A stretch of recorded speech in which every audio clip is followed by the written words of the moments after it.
All right, video number 2. Was it a good race? Was it a bad race? And should NASCAR keep dirt racing? Coming up next.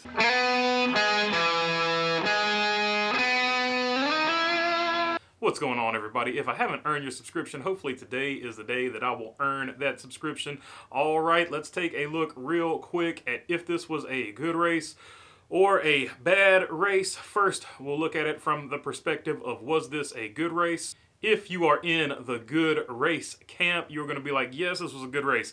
There was action on the track. There was a great finish. There was 3-wide racing. People were throwing slide jobs. It was one groove. You had to move people out of the way. I love dirt racing. That is pretty much what I was reading for the people who like this race. The people who thought this was a bad race were like, no, there were too many rain delays. It drug on forever. There was only one groove. After the restarts, there was sorted out. There was no passing. And at the very beginning of the race, Stewart Haas got boned because everybody's grills got filled with mud. So NASCAR has some things they need to work out there, and those are the people who are, in the this was not a good race camp. I personally thought the racing was decent. I think the rain delays sucked a lot of the excitement out of the event. It just felt like it dragged on forever and ever. And I think they were bailed out by a great finish, even though that finish broke my heart. Broke my heart. It was a great finish. It was an exciting finish. So I think the race was decent.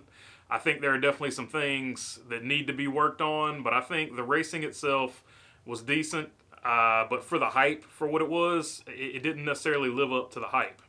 And because it didn't live up to the hype, a lot of people have basically asked the question, should NASCAR keep dirt racing, and should it keep dirt racing at Bristol? So if you are in the yes camp, you are probably like, look, this is only NASCAR's second try. They need to basically iron some things out. Another thing they like to say is it is a fun skill set. It adds a diverse mix of skills to the NASCAR circuit. They also would say that they need to modify the cars so that you can see a real dirt race. And another thing they would say would probably be instead of running stages, because stages don't make any sense in dirt racing, if you want to hit that 250 lap threshold, just do 3 basically qualifying races, or 2 qualifying races, 1 last chance race. Both of those are 50 laps. There's 150 of your laps, and then have a 100 lap main event. That gives you all the breaks you need to get the track right. And the no camp typically sounds like this. No, we don't want dirt racing. We definitely don't want dirt racing at Bristol. This isn't real dirt racing. The cars are not built for this. What else do they say? It's a gimmick, and even though it's a gimmick, the attendance was poor. So that is typically the argument you hear from the no, we shouldn't have any more dirt racing in NASCAR. Cut the cord, the experiment has failed. Me personally, what I feel about it, I like dirt racing. I think the cars do need to be modified to do this properly. It needs to be done at a proper dirt track. I don't want this done at Bristol. At the very least, the windows need to be removed, okay?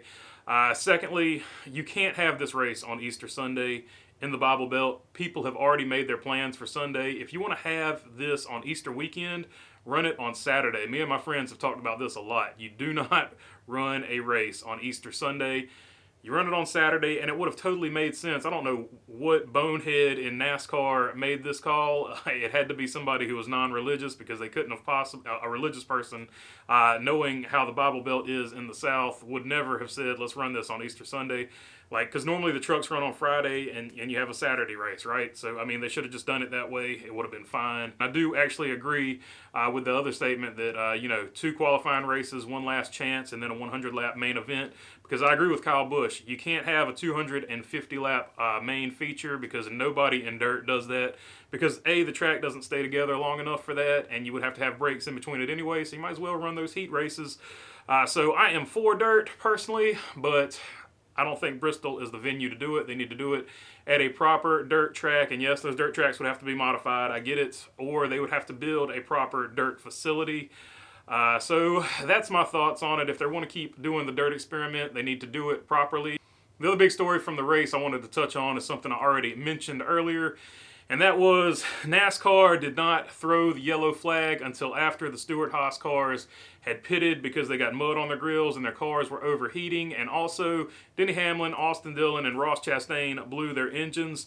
So if they want to keep doing this dirt thing, they need to throw the caution when they see before. They need to be proactive. Throw the caution before these cars go a lap down and you bone their entire day.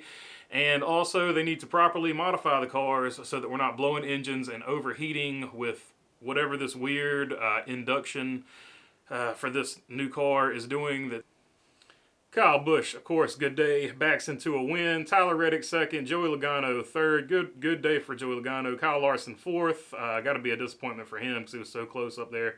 Ryan Blaney with a top 5. Alex Bowman with a 6. Good run for him because he spun out at least once. Christopher Bell 7th, had a nice car. He had some type of problem there in the last stage. Chase Elliott 8th. He recovered to have a nice finish there. Michael McDowell 9th. And Ty Dillon with a top 10. Shout out to Ty Dillon. Also, Brad Keselowski 11th and Daniel Suarez 12th. Cole Custer recovers to be 13th and Justin Haley was 14th. So good run for all of those guys. And of course, I've already mentioned it. Bad day for Austin Dillon, Ross Chastain, and Denny Hamlin. They all blew engines and they all had speed. So that is it. All right, if you made it this far, please feel free to subscribe. If you got a comment, leave it down in the comments section. I try to get to as many as I can, and other than that, thanks for your time. Peace.